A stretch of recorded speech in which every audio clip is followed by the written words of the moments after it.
কথা বললেও নিরাপদ নয়, কখন জানি গুম করে দেয়, কখন জানি হত্যা করে ফেলে।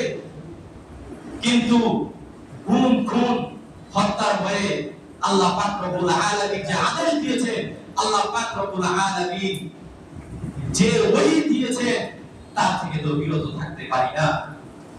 এই জমিনের মধ্যে হয়তোবা থাকবো না শিশুর হিসেবে 100% থেকে 1000% জমিনের মধ্যে থাকবো না, যে কোনো মাধ্যমে জমিন থেকে বিদায় নিয়ে যেতে হবে।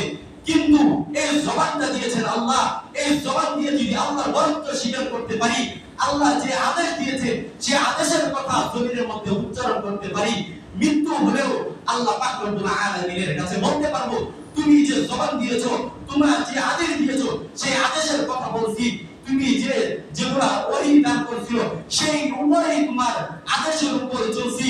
দুনিয়ার মধ্যে কোন কিছুর প্রতি, দুনিয়ার মধ্যে কোন মাসুম যারা আমাদের উপর অত্যাচার করছে, যারা বাতিল ছিল, ফেরকা ছিল, তাদের কাছে আমরা মাথা নত করি নাই, এই কথা আল্লাহ পাক রব্বুল আলামিনের কাছে বলতে পারবো।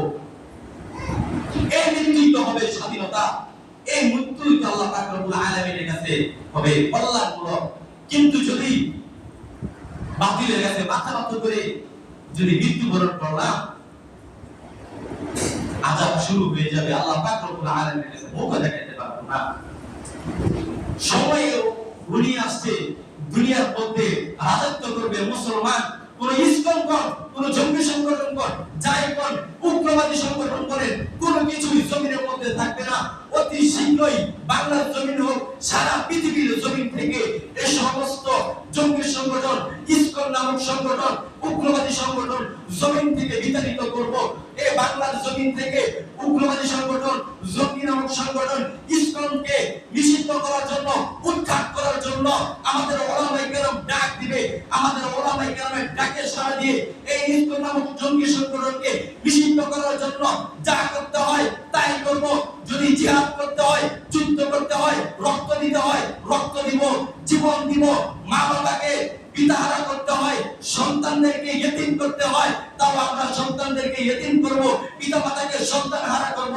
কিন্তু আল্লাহর জমিনে আল্লাহর দ্বীন প্রতিষ্ঠা করে যাব ইনশাআল্লাহ। যে মুসলমানরা চতুর্মুখী ষড়যন্ত্রের শিকার হয়েছে, যেখানে দেখবেন মুসলমানের লাশের স্তূপ পাওয়া যায়, যেখানে নির্যাতন হয়, মুসলমানরাই নির্যাতিত হয়।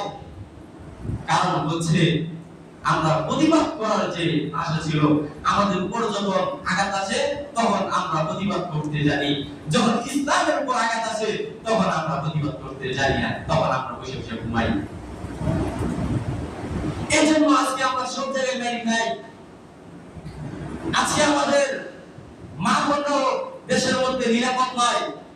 99% মুসলমানের দেশেও, যেখানে মুসলমানের রাজত্ব, যেখানে আমাদের শাসকরা মুসলমান, সেখানে আজকে আমাদের মা বোনরা ইজ্জত নিয়ে রাস্তায় বের হলেও তারা আতঙ্কের মধ্যে থাকে, তাদের ভয়ের মধ্যে থাকে, তারা ইজ্জত নিয়ে আজকে নিরাপদ নয়। দেশের মধ্যে যে অবস্থা বিরাজমান করছে বর্তমানে, জঙ্গি সংগঠন ইসকন সারা পৃথিবীর মধ্যে, তাদের বিভিন্ন দেশের মধ্যে তাদের এই সংগঠনের কার্যক্রম রয়েছে, যারা আমেরিকাকে বাংলার রাষ্ট্রের মধ্যে নিষিদ্ধ, কিন্তু আজকে সাম্প্রদায়িকের দোহাই দিয়ে আমাদের এই বাংলাদেশের মধ্যে এখনো পর্যন্ত কেন নিষিদ্ধ করা হয় না? আমার বোনরা আজকে নিরাপদ নয়। আমার বোনদের ইজ্জত নিয়ে ছিনিয়ে খেলে তারা, দেশের মধ্যে দাঙ্গা লাগায়, আর আমাদেরকে বলে আমরা জঙ্গিবাদী। যারা দেশের মধ্যে অরাজনৈতিক রাজনীতিকতার দোহাই দিয়ে যারা দেশের মধ্যে অশান্তি বিরাজমান করছে, তাদেরকে আজকে আমরা ডিম আর দুধ কলা খাওয়াইয়া তাদেরকে আমরা পালন করতেছি। আর যারা দেশের প্রেম করে, যারা দেশের প্রকৃত প্রেমিক, তাদেরকে আজকে আমরা জঙ্গি নামক দিয়ে, উস্কানিমূলক সংগঠন হিসাবে জঙ্গি নামক তকমা দিয়ে তাদেরকে আমরা ট্যাগ দেই। এই হচ্ছে আজকে আমাদের বর্তমান পরিস্থিতি। কথা বললেও নিরাপদ নয়, কখন জানি গুম করে দেয়, কখন জানি হত্যা করে ফেলে। কিন্তু গুম খুন হত্যার ভয়ে আল্লাহ পাক রব্বুল আলামিন যে আদেশ দিয়েছেন, আল্লাহ পাক রব্বুল আলামিন যে ওহী দিয়েছেন তার থেকে তো বিরত থাকতে পারি না। এই জমিনের মধ্যে হয়তোবা থাকবো না শিশুর হিসেবে 100% থেকে 1000% জমিনের মধ্যে থাকবো না, যে কোনো মাধ্যমে জমিন থেকে বিদায় নিয়ে যেতে হবে। কিন্তু এই জবানটা দিয়েছেন আল্লাহ, এই জবান দিয়ে যদি আল্লাহর বরত্ব স্বীকার করতে পারি, আল্লাহ যে আদেশ দিয়েছে সে আদেশের কথা জমিনের মধ্যে উচ্চারণ করতে পারি, মৃত্যু হলেও আল্লাহ পাক রব্বুল আলামিনের কাছে বলতে পারবো, তুমি যে জবান দিয়েছো, তোমরা যে আদেশ দিয়েছো, সেই আদেশের কথা বলছি। তুমি যেগুলা ওহী দান করেছিল সেই উপরেই তোমার আদেশের উপর চলছি। দুনিয়ার মধ্যে কোন কিছুর প্রতি, দুনিয়ার মধ্যে কোন মাসলুম যারা আমাদের উপর অত্যাচার করছে, যারা বাতিল ছিল, ফেরকা ছিল, তাদের কাছে আমরা মাথা নত করি নাই, এই কথা আল্লাহ পাক রব্বুল আলামিনের কাছে বলতে পারবো। এই মৃত্যুই তো হবে স্বাধীনতা, এই মৃত্যুই তো আল্লাহ পাক রব্বুল আলামিনের কাছে হবে কল্যাণমূলক। কিন্তু যদি বাতিলের কাছে মাথা নত করে যদি মৃত্যুবরণ করলাম, আযাব শুরু হয়ে যাবে, আল্লাহ পাক রব্বুল আলামিনের কাছে মুখ দেখাতে পারবো না। সময় ঘনিয়ে আসছে, দুনিয়ার মধ্যে রাজত্ব করবে মুসলমান। কোন ইসলাম কর, কোন জঙ্গি সংগঠন কর, যাই কর, উগ্রবাদী সংগঠন করেন, কোন কিছুই জমিনের মধ্যে থাকবে না। অতি শীঘ্রই বাংলার জমিন হোক, সারা পৃথিবীর জমিন থেকে এই সমস্ত জঙ্গি সংগঠন, ইসকন নামক সংগঠন, উগ্রবাদী সংগঠন জমিন থেকে বিতাড়িত করব। এই বাংলার জমিন থেকে উগ্রবাদী সংগঠন, জঙ্গি নামক সংগঠন, ইসকনকে নিষিদ্ধ করার জন্য, উৎখাত করার জন্য আমাদের ওলামায়ে কেরাম ডাক দিবে। আমাদের ওলামায়ে কেরামের ডাকে সাড়া দিয়ে এই ইসকন নামক জঙ্গি সংগঠনকে নিষিদ্ধ করার জন্য যা করতে হয় তাই করব। যদি জিহাদ করতে হয়, যুদ্ধ করতে হয়, রক্ত দিতে হয়, রক্ত দিব, জীবন দিব। মা বাবাকে পিতাহারা করতে হয়, সন্তানদেরকে ইতিম করতে হয়, তাও আমরা সন্তানদেরকে ইতিম করব, পিতা মাতাকে সন্তান হারা করব, কিন্তু আল্লাহর জমিনে আল্লাহর দ্বীন প্রতিষ্ঠা করে যাবো ইনশাআল্লাহ। ইন্নাল হামদুলিল্লাহি নাহমাদুহু ওয়া নাস্তাঈনুহু ওয়া নাস্তাগফিরুহু ওয়া নু'মিnu বিহি ওয়া নাতাওয়াক্কালু আলাইহি ওয়া না'উযু বিল্লাহি মিন শুরুরি আনফুসিনা ওয়া মিন সাইয়্যাতি আ'মালিনা। من يهده الله فلا مضل له ومن يضلله فلا هادي له ونشهد أن محمدا عبده ورسوله أرسله بالحق بشيرا ونذيرا وداعيا إلى الله بإذنه وسراجا وقمرا منيرا. فقد قال الله تبارك وتعالى في كلامه المجيد والفرقان الحميد. أعوذ بالله من الشيطان الرجيم. بسم الله الرحمن الرحيم.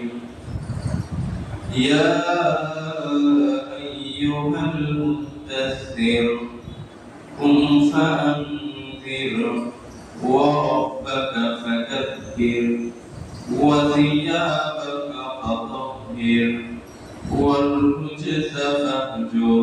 صدق الله العلي العظيم. وقال رسول الله صلى الله عليه وسلم لا يؤمن أحدكم حتى أكون أحب إليه من والده وولده والناس أجمعين أو كما قال النبي عليه الصلاة والسلام. وقال تعالى في شأن حبيبه مخبرا وآمرا إن الله وملائكته يصلون على النبي يا أيها الذين آمنوا صلوا عليه وسلموا تسليما. اللهم صل على محمد وعلى آل محمد كما صليت على إبراهيم وعلى آل إبراهيم إنك حميد مجيد. اللهم بارك على محمد وعلى آل محمد كما باركت على إبراهيم وعلى آل إبراهيم إنك حميد مجيد.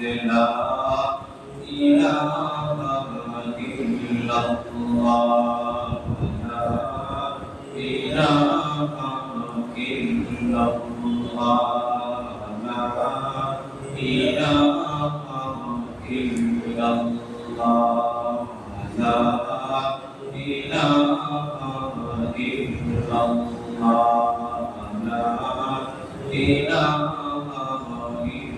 الله لا إله إلا الله لا إله إلا الله لا إله إلا الله لا إله إلا الله محمد رسول الله.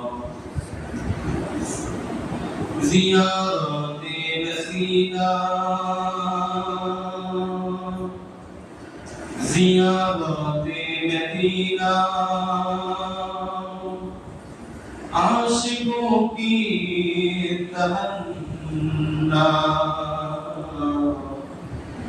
میری ہے میرے پاس سفر کا زمانہ فلق العلا بھی کباری کشفت تجا کی جوانی أسلمت جميع خصاله صلوا عليه وآله بلغ العلا كماله كشفت تجا في جماله أسلمت جميع خصاله صلوا عليه وآله.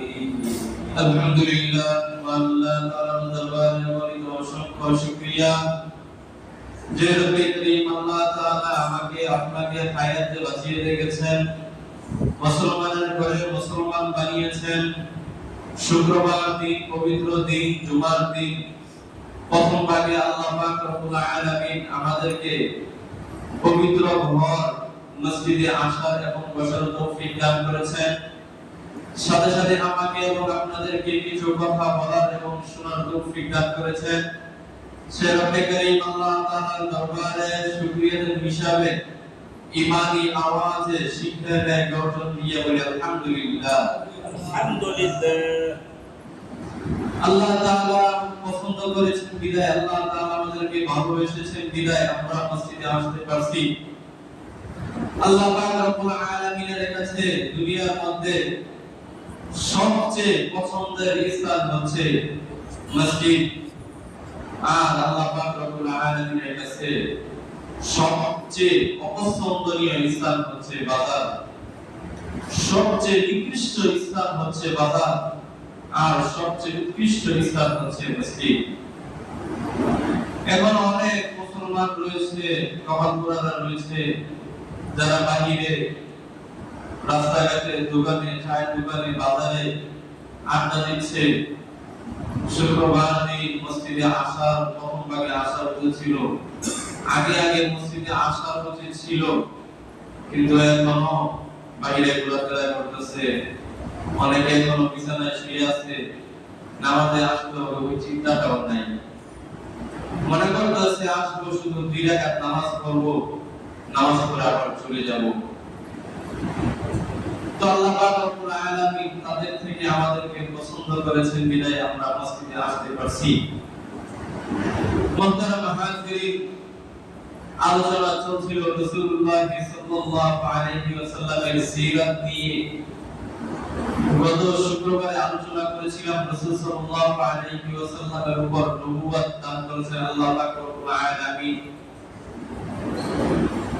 রাসূলুল্লাহ সাল্লাল্লাহু আলাইহি ওয়াসাল্লামের উপর প্রথমবার ওহী আসার পর কিছুদিন ওহী আসা বন্ধ ছিল। রাসূলুল্লাহ সাল্লাল্লাহু আলাইহি ওয়াসাল্লামকে আল্লাহ পাক রব্বুল আলামিন একটু রেস্ট নেওয়ার জন্য সময় দিয়েছিলেন। এই ওহীটা এত ওজন, এত ভারী জিনিস আল্লাহ পাক রব্বুল আলামিন আসমানের কাছে দিতে চেয়েছিলেন, জমিনের কাছে দিতে চেয়েছিলেন, পাহাড়ের কাছে দিতে চেয়েছিলেন। সবাই তারা অস্বীকার করেছে, কিন্তু আল্লাহ পাক রব্বুল আলামিন মানুষকে দিয়েছেন। আমরা এই ওহী ধারণ করছি, কিন্তু আবার আল্লাহ পাক রব্বুল আলামিন সাথে সাথে এই কথা বলে দিয়েছেন মানুষ বড় জালেম। তো রাসূলুল্লাহ সাল্লাল্লাহু আলাইহি ওয়াসাল্লামের প্রতি দ্বিতীয়বার যখন ওহী আসলো, ইয়া আইয়ুহাল মুদাসসির, রাসূল সাল্লাল্লাহু আলাইহি ওয়াসাল্লামের পর যখন দ্বিতীয়বার আল্লাহ পাক রব্বুল আলামিন ওহী পাঠালেন, রাসূলুল্লাহ সাল্লাল্লাহু আলাইহি ওয়াসাল্লাম রাস্তা দিয়ে হেঁটে যাচ্ছিলেন। সিরাতের গ্রন্থ আর-রাহিকুল মাকতুমের মধ্যে আসছে নবী মুহাম্মদুর রাসূলুল্লাহ সাল্লাল্লাহু আলাইহি ওয়াসাল্লামের উপর প্রথমবার যখন ওহী অবতীর্ণ হয়, এরপরে নবী মুহাম্মদুর রাসূলুল্লাহ সাল্লাল্লাহু আলাইহি ওয়াসাল্লামকে আসমান থেকে ডাকতে বলতেছিল। কে যেন আসমান থেকে ডাকতেছিল, ইয়া মুহাম্মদ, আপনি তো হচ্ছেন আল্লাহর রাসূল, আল্লাহ পাক রব্বুল আলামিন আপনাকে ওহী দান করেছেন, আপনি আল্লাহর নবী হইছেন। নবী মুহাম্মদুর রাসূলুল্লাহ সাল্লাল্লাহু আলাইহি ওয়াসাল্লাম এই কথাটা কানের মধ্যে শুনতে পেতেন। দ্বিতীয়বার যখন আল্লাহ পাক রব্বুল আলামিন ওহী পাঠিয়ে দিলেন, যারা উম্মতদেরকে সতর্ক করতে পারে, গোত্রদেরকে সতর্ক করতে পারে, খানদানি বংশদেরকে সতর্ক করতে পারে, এই জন্য আল্লাহ পাক রব্বুল আলামিন বলেন, ইয়া আইয়ুহাল মুদাসসির, নবী মুহাম্মদুর রাসূলুল্লাহ সাল্লাল্লাহু আলাইহি ওয়াসাল্লাম তখন চাদর দ্বারা আবৃত ছিলেন, কম্বল দ্বারা আবৃত ছিলেন।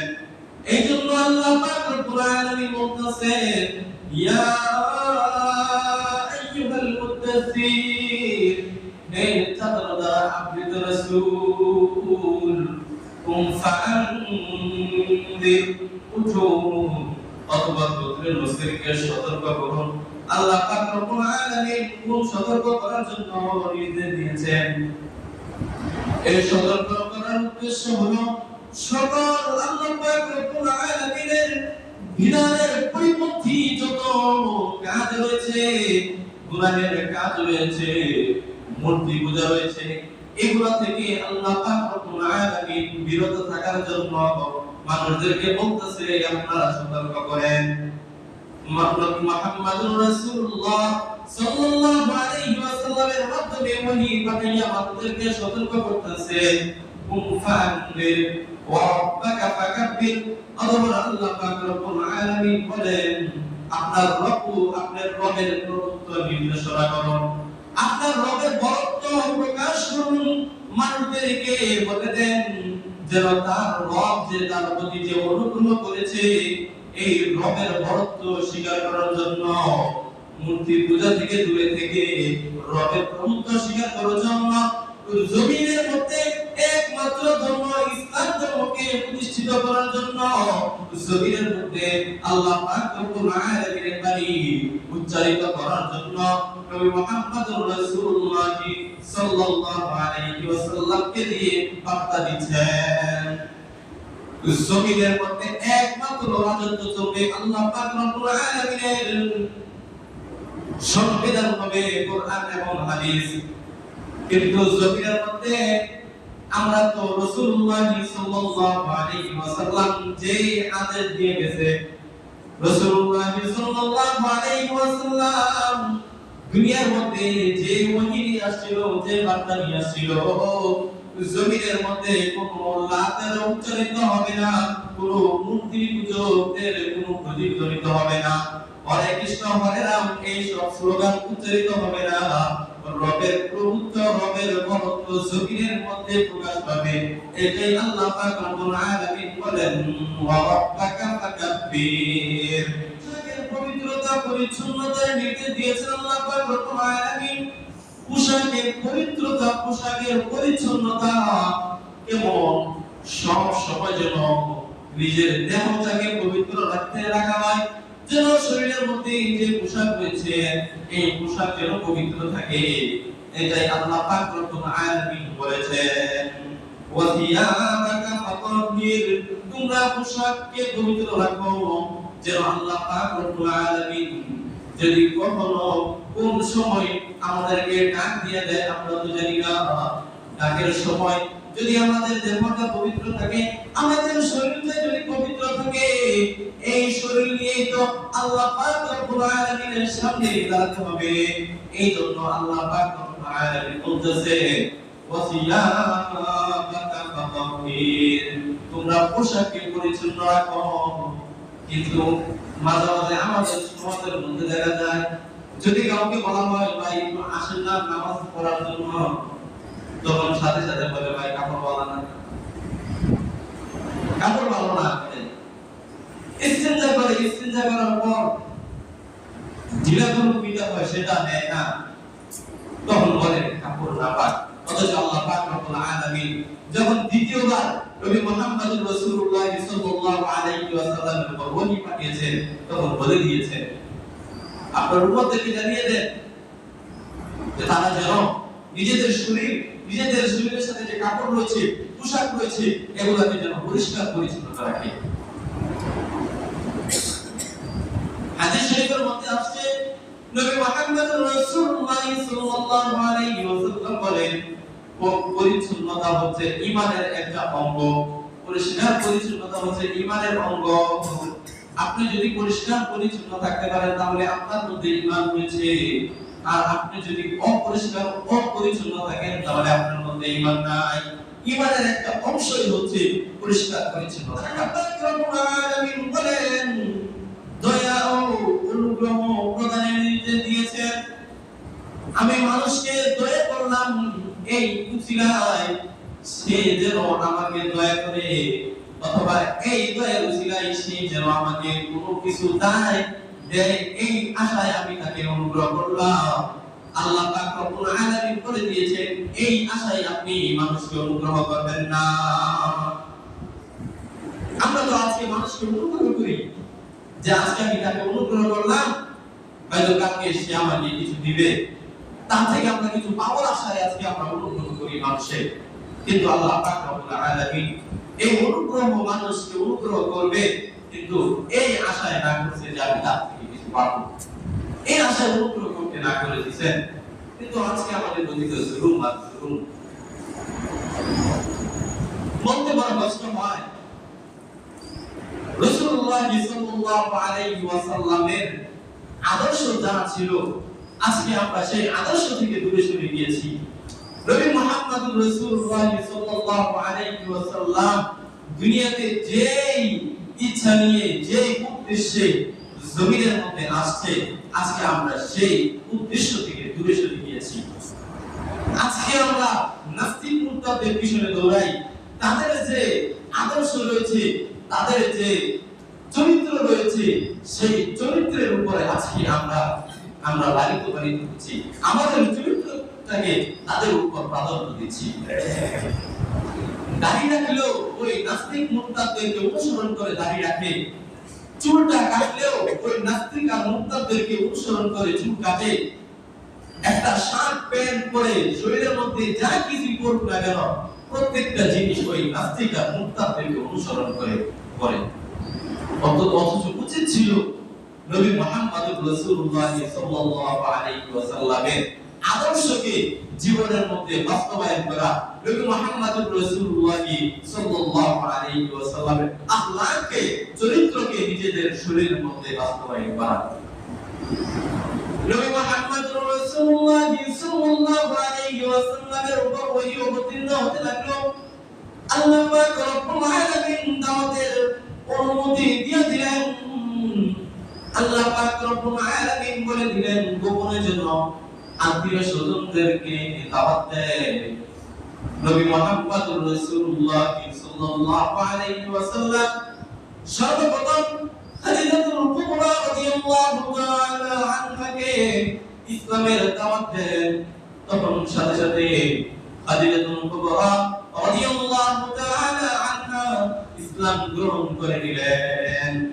অতঃপর নবী মুহাম্মদ রাসূলুল্লাহ সাল্লাল্লাহু আলাইহি ওয়াসাল্লামের পুত্র যায়েদ ইবনে হারেসাকে ইসলামের দাওয়াত দেন, ইসলাম গ্রহণ করে। অতঃপর হযরত আলী রাদিয়াল্লাহু তাআলা নবী মুহাম্মদ রাসূলুল্লাহ সাল্লাল্লাহু আলাইহি ওয়াসাল্লামের চাচাতো ভাই হযরত আলী রাদিয়াল্লাহু তাআলা আনহুকে ইসলামের দাওয়াত দেন, ইসলাম কবুল করে নেন। অতঃপর নবী মুহাম্মদ রাসূলুল্লাহ সাল্লাল্লাহু আলাইহি ওয়াসাল্লামের সবচেয়ে কাছের মানুষ, সবচেয়ে ঘনিষ্ঠ মানুষ, কাছের বন্ধু হযরত আবু বকর সিদ্দিক রাদিয়াল্লাহু তাআলা আনহুকে ইসলামের দাওয়াত দেন, ইসলাম গ্রহণ করে নেন।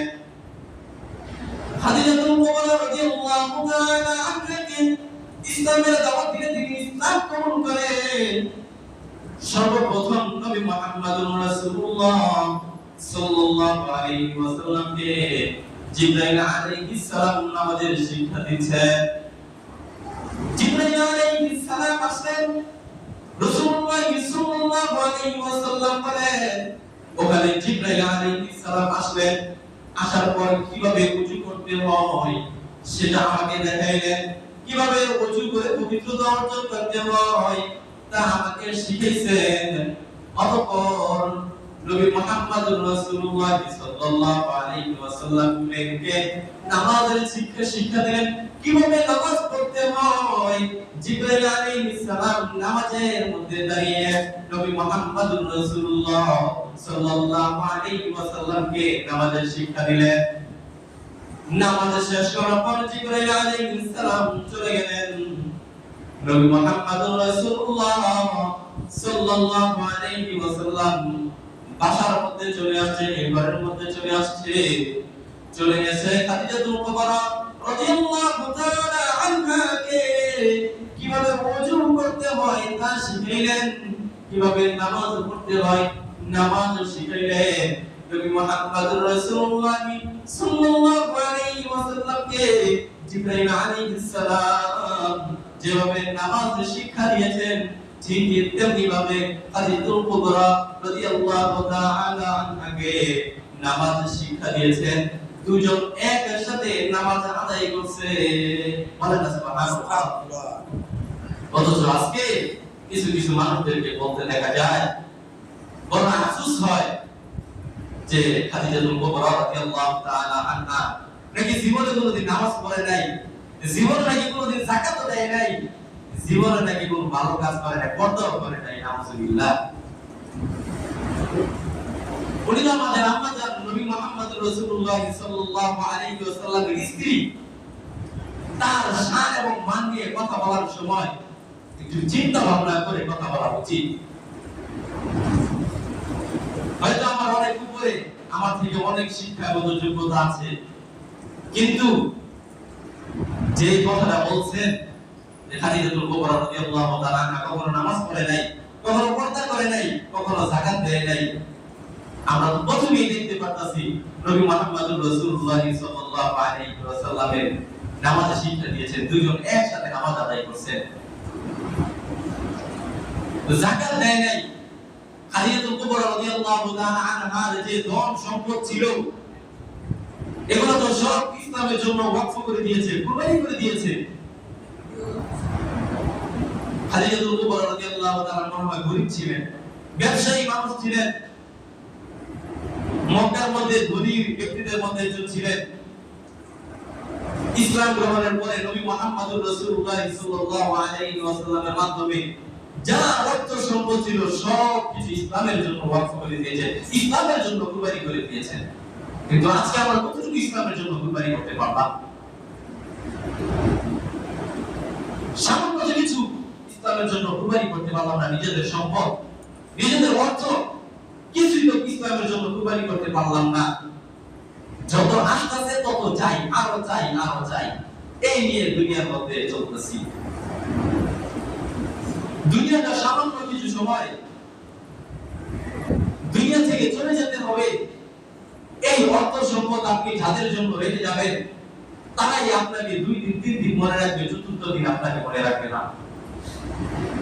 দুনিয়ার মধ্যে আমার দাদাকে থাকতে দেয় নাই, আমার দাদিকে দুনিয়া থাকতে দেয় নাই, তাহলে আমাকে আপনাকে এই দুনিয়া থাকতে দিবে সেটা কোন হিসাবে আশা করে? অনেক এমন রয়েছে আমাদের বয়স ছোট, দুনিয়া থেকে বিদায় নিয়ে চলে গিয়েছে। তাহলে আমি যে থাকবো, আপনি যে থাকবেন, কোন গ্যারান্টি দিতে পারে, কোন হিসাবে বলতে পারে দুনিয়ার পিছনে ঘুরতেছে? নবী মুহাম্মদ রাসূলুল্লাহ সাল্লাল্লাহু আলাইহি ওয়াসাল্লাম এবং খাদিজাতুল কুবরা রাদিয়াল্লাহু তাআলা আনহা ঘরের মধ্যে একদিন নামাজ আদায় করতেছিলেন। এমন তো অবস্থায় নবী মুহাম্মদ রাসূলুল্লাহ সাল্লাল্লাহু আলাইহি ওয়াসাল্লামের চাচাতো ভাই হযরত আলী রাদিয়াল্লাহু তাআলা আনহু দেখে ফেললেন। দেখার পর নবী মুহাম্মদ রাসূলুল্লাহ সাল্লাল্লাহু আলাইহি ওয়াসাল্লামকে জিজ্ঞাসা করলেন, আপনারা কি করতেছেন? তখন নবী মুহাম্মদ রাসূলুল্লাহ সাল্লাল্লাহু আলাইহি ওয়াসাল্লাম বললেন, আমরা এমন প্রভুর ইবাদত করতেছি যিনি এক, আর কোনো অদ্বিতীয় নাই, তার কোনো শরীক নাই, তিনি হচ্ছেন আল্লাহ। আমি তোমাকে দাওয়াত দিচ্ছি, তুমি এই মূর্তি পূজা ছেড়ে দাও, এই লাত উজ্জার পূজা ছেড়ে দাও, তাদেরকে প্রভু মানা প্রতিহার করো, তুমি একমাত্র আল্লাহ পাক রব্বুল আলামিনের উপর ঈমান আনো।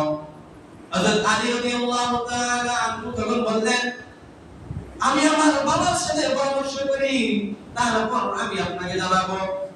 নবী মুহাম্মদ রাসূলুল্লাহ সাল্লাল্লাহু আলাইহি ওয়াসাল্লাম বলেন, যেন এটাকে গোপন রাখে, তার বাবার সাথে যেন শেয়ার না করে, যেন প্রকাশ না করে। রাত্রি বেলা আল্লাহ পাক রব্বুল আলামিন হযরত আলী রাদিয়াল্লাহু তাআলা আনহু ঈমানটা ধীরে ধীরে কলবের মধ্যে, পরবর্তীতে গিয়ে নবী মুহাম্মদ রাসূলুল্লাহ সাল্লাল্লাহু আলাইহি ওয়াসাল্লামের হাতে হাত রেখে ইসলাম গ্রহণ করেছেন, ঈমান এনেছেন। অতঃপর নবী মুহাম্মদ রাসূলুল্লাহ সাল্লাল্লাহু আলাইহি ওয়াসাল্লামের পালক পুত্র যায়েদ ইবনে হারেসাকে যখন নবী মুহাম্মদ রাসূলুল্লাহ সাল্লাল্লাহু আলাইহি ওয়াসাল্লাম ঈমানের দাওয়াত দিলেন, ইসলামের দাওয়াত দিলেন, সাথে সাথে যায়েদ ইবনে হারেসা নবী মুহাম্মদ রাসূলুল্লাহ সাল্লাল্লাহু আলাইহি ওয়াসাল্লামের উপর ঈমান আনলেন, আল্লাহ পাক রব্বুল আলামিনের উপর ঈমান আনলেন।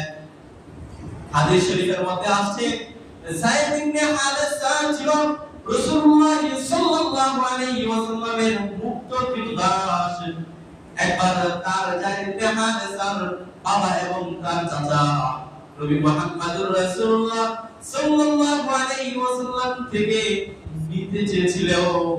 তখন নবী মুহাম্মদুর রাসূলুল্লাহ সাল্লাল্লাহু আলাইহি ওয়াসাল্লাম বলে দিলেন, এটা যায়েদের ইচ্ছা, সে যদি চলে যেতে চায় তাহলে আমার কোনো বাধা নাই, সে যদি আমার কাছে থাকতে চায় তাহলে আমার কোনো বাধা নাই। যদি সে চায় চলে যাক, আর যদি সে থাকতে চায় থাকুক। যায়েদ ইবনে হারেসা তার চাচা এবং তার বাবাকে উত্তর জানালো, আমি নবী মুহাম্মদুর রাসূলুল্লাহ সাল্লাল্লাহু আলাইহি ওয়াসাল্লামের কাছেই থাকবো। তখন তার চাচা এবং বাবা বলল, তুমি ইচ্ছা পেয়েছিলে, তুমি এই স্বাধীনতা পেয়েছিলে যেন তুমি স্বাধীন মুক্ত জীবন যাপন করো, কিন্তু তুমি এই ইচ্ছাটাকে পরিত্যাগ করলে। তোমাকে যে আশ্বাস দেওয়া হয়েছিল তুমি এইটাকে ছেড়ে দিয়েছো। তখন যায়েদ ইবনে হারেসার বাবা এবং তার চাচা বলল, কোন আশায় কোন ইচ্ছায় তুমি নবী মুহাম্মদুর রাসূলুল্লাহ সাল্লাল্লাহু আলাইহি ওয়াসাল্লামের কাছে থাকতে চাও? তখন যায়েদ ইবনে হারেসা ডাকতে বলতেছে, আমি নবী মুহাম্মদুর রাসূলুল্লাহ সাল্লাল্লাহু আলাইহি ওয়াসাল্লামের কাছে নবী মুহাম্মদুর রাসূলুল্লাহ সাল্লাল্লাহু আলাইহি ওয়াসাল্লামের মধ্যে যা পেয়েছি তা তোমাদের কাছে নাই, আমি তা তোমাদের কাছে পাই নাই, তোমরাও বুঝবে না আমি কি পেয়েছি নবী মুহাম্মদুর রাসূলুল্লাহ সাল্লাল্লাহু আলাইহি ওয়াসাল্লামের কাছে। নবী মুহাম্মদুর রাসূলুল্লাহ সাল্লাল্লাহু আলাইহি ওয়াসাল্লাম ছিলেন উত্তম আখলাকের অধিকারী। আল্লাহ পাক রব্বুল আলামিন কুরআন শরীফের মধ্যে বলে দিয়েছেন, ওয়া ইন্নাকা লাআলা খুলুকিন আযীম, আপনি উত্তম চরিত্রের অধিকারী। আজকে আমরা মুসলমান নবী মুহাম্মদুর রাসূলুল্লাহ সাল্লাল্লাহু আলাইহি ওয়াসাল্লামের চরিত্রের উপর থেকে, নবী মুহাম্মদুর রাসূলুল্লাহ সাল্লাল্লাহু আলাইহি ওয়াসাল্লামের আদর্শ থেকে আজকে আমরা শুনে গিয়েছি। নবী মুহাম্মদুর রাসূলুল্লাহ সাল্লাল্লাহু আলাইহি ওয়াসাল্লামের যে ইচ্ছা ছিল, আল্লাহ পাক রব্বুল আলামিন নবী মুহাম্মদুর রাসূলুল্লাহ সাল্লাল্লাহু আলাইহি ওয়াসাল্লামকে জমিনের মধ্যে প্রেরণ করেছিলেন যে আশা নিয়ে, যে ইচ্ছা। আজকে আমরা সেই ইচ্ছা থেকে নবী মুহাম্মদুর রাসূলুল্লাহ সাল্লাল্লাহু আলাইহি ওয়াসাল্লাম আদর্শ থেকে আজকে আমরা দূরে সরে গিয়েছি। নবী মুহাম্মদুর রাসূলুল্লাহ সাল্লাল্লাহু আলাইহি ওয়াসাল্লাম জমিনের মধ্যে আসছিলেন আল্লাহ পাক রব্বুল আলামিনের দ্বীন প্রতিষ্ঠা করার জন্য, আল্লাহ পাক রব্বুল আলামিনের বরত্ব প্রতিষ্ঠা করার জন্য। জমিন হচ্ছে আল্লাহ পাক রব্বুল আলামিনের, জমিনের মধ্যে একমাত্র নাম উচ্চারণ হবে কার নাম? একটু আওয়াজ দিয়ে বলি। মোবাইল আছে আপনারা একটু বলেন না, কার নাম উচ্চারিত হবে? একটু জোরে বলেন না। আল্লাহ তাআলার নাম। ঘুমাইতে ঘুমাইতে আজকে আমাদের অবস্থা এমন হয়ে গেছে, আমাদেরকে কেউ মাঝে আমরা করে ঘুমাই। আজকে মুসলমানরা চতুর্মুখী ষড়যন্ত্রের শিকার হয়েছে। যেখানে দেখবেন মুসলমানের লাশের স্তূপ পাওয়া যায়, যেখানে নির্যাতন হয় মুসলমানরাই নির্যাতিত হয়। কারণ হচ্ছে আমরা প্রতিবাদ করার যে আশা ছিল, আমাদের উপর যখন আঘাত আসে তখন আমরা প্রতিবাদ করতে জানি, যখন ইসলামের উপর আঘাত আসে তখন আমরা প্রতিবাদ করতে জানি না, তখন আমরা বসে বসে ঘুমাই। এজন্য আজকে আমরা সব জায়গায় মেরে খাই। আজকে আমাদের মা বোনরা দেশের মধ্যে নিরাপদ নয়। ৯৯% মুসলমানের দেশেও, যেখানে মুসলমানের রাজত্ব, যেখানে আমাদের শাসকরা মুসলমান, সেখানে আজকে আমাদের মা বোনরা ইজ্জত নিয়ে রাস্তা বের হলেও তারা আতঙ্কের মধ্যে থাকে, তাদের ভয়ের মধ্যে থাকে, তারা ইজ্জত নিয়ে আজকে নিরাপদ নয়। দেশের মধ্যে যে অবস্থা বিরাজমান করছে বর্তমানে, জঙ্গি সংগঠন ইসকন সারা পৃথিবীর মধ্যে, তাদের বিভিন্ন দেশের মধ্যে তাদের এই সংগঠনের কার্যক্রম রয়েছে। কিন্তু আজকে সাম্প্রদায়িকের দোহাই দিয়ে আমাদের এই বাংলাদেশের মধ্যে এখনো পর্যন্ত কেন নিষিদ্ধ করা হয় না? আমার বোনরা আজকে নিরাপদ নয়। আমার বোনদের ইজ্জত নিয়ে ছিনিয়ে খেলে তারা, দেশের মধ্যে দাঙ্গা লাগায় আর আমাদেরকে বলে আমরা জঙ্গিবাদী। যারা দেশের মধ্যে অরাজনৈতিক রাজনীতিকতার দোহাই দিয়ে যারা দেশের মধ্যে অশান্তি বিরাজমান করছে, তাদেরকে আজকে আমরা ডিম আর দুধ কলা খাওয়াইয়া তাদেরকে আমরা পালন করতেছি। আর যারা দেশের প্রেম করে, যারা দেশের প্রকৃত প্রেমিক, তাদেরকে আজকে আমরা জঙ্গি নামক দিয়ে, উস্কানিমূলক সংগঠন হিসাবে জঙ্গি নামক তকমা দিয়ে তাদেরকে আমরা ট্যাগ দেই। এই হচ্ছে আজকে আমাদের বর্তমান পরিস্থিতি। কথা বললেও নিরাপদ নয়, কখন জানি গুম করে দেয়, কখন জানি হত্যা করে ফেলে। কিন্তু গুম খুন হত্যার ভয়ে আল্লাহ পাক রব্বুল আলামিন যে আদেশ দিয়েছে, আল্লাহ পাক রব্বুল আলামিন যে ওহী দিয়েছে, তার থেকে তো বিরত থাকতে পারি না। এই জমিনের মধ্যে হয়তোবা থাকবো না শিশুর হিসেবে 100% থেকে 1000% জমিনের মধ্যে থাকবো না, যে কোনো মাধ্যমে জমিন থেকে বিদায় নিয়ে যেতে হবে। কিন্তু এই জবানটা দিয়েছেন আল্লাহ, এই জবান দিয়ে যদি আল্লাহর বরত্ব স্বীকার করতে পারি, আল্লাহ যে আদেশ দিয়েছে সে আদেশের কথা জমিনের মধ্যে উচ্চারণ করতে পারি, মৃত্যু হলেও আল্লাহ পাক রব্বুল আলামিনের কাছে বলতে পারবো, তুমি যে জবান দিয়েছো, তোমরা যে আদেশ দিয়েছো, সেই আদেশের কথা বলছি। তুমি যেগুলা ওহী দান করেছিল, সেই উপরেই তোমার আদেশের উপরে চলছি। দুনিয়ার মধ্যে কোন কিছুর প্রতি, দুনিয়ার মধ্যে কোন মাসলুম যারা আমাদের উপর অত্যাচার করছে, যারা বাতিল ছিল, ফেরকা ছিল, তাদের কাছে আমরা মাথা নত করি নাই, এই কথা আল্লাহ পাক রব্বুল আলামিনের কাছে বলতে পারবো। এই মৃত্যুই তো হবে স্বাধীনতা, এই মৃত্যুই তো আল্লাহ পাক রব্বুল আলামিনের কাছে হবে কল্যাণমূলক। কিন্তু যদি বাতিলের কাছে মাথা নত করে যদি মৃত্যুবরণ করলাম, আযাব শুরু হয়ে যাবে, আল্লাহ পাক রব্বুল আলামিনের কাছে মুখ দেখাতে পারবো না। সময় ঘনিয়ে আসছে, দুনিয়ার মধ্যে রাজত্ব করবে মুসলমান। কোন ইসলাম কোন, কোন জঙ্গি সংগঠন কোন, যাই কোন, উগ্রবাদী সংগঠন করেন, কোন কিছুই জমিনের মধ্যে থাকবে না। অতি শীঘ্রই বাংলার জমিন হোক, সারা পৃথিবীর জমিন থেকে এই সমস্ত জঙ্গি সংগঠন, ইসলাম নামক সংগঠন, উগ্রবাদী সংগঠন জমিন থেকে বিতাড়িত করব। এই বাংলার জমিন থেকে উগ্রবাদী সংগঠন, জঙ্গি নামক সংগঠন, ইসলামকে নিষিদ্ধ করার জন্য, উৎখাত করার জন্য আমাদের ওলামায়ে কেরাম ডাক দিবে। আমাদের ওলামায়ে কেরামের ডাকে সাড়া দিয়ে এই ইসলাম নামক জঙ্গি সংগঠনকে নিষিদ্ধ করার জন্য যা করতে হয় তাই করব। যদি জিহাদ করতে হয়, যুদ্ধ করতে হয়, রক্ত দিতে হয়, রক্ত দিব, জীবন দিব। মা বাবাকে পিতাহারা করতে হয়, সন্তানদেরকে ইতিম করতে হয়, তাও আমরা সন্তানদেরকে ইতিম করব, পিতা মাতাকে সন্তান হারা করব।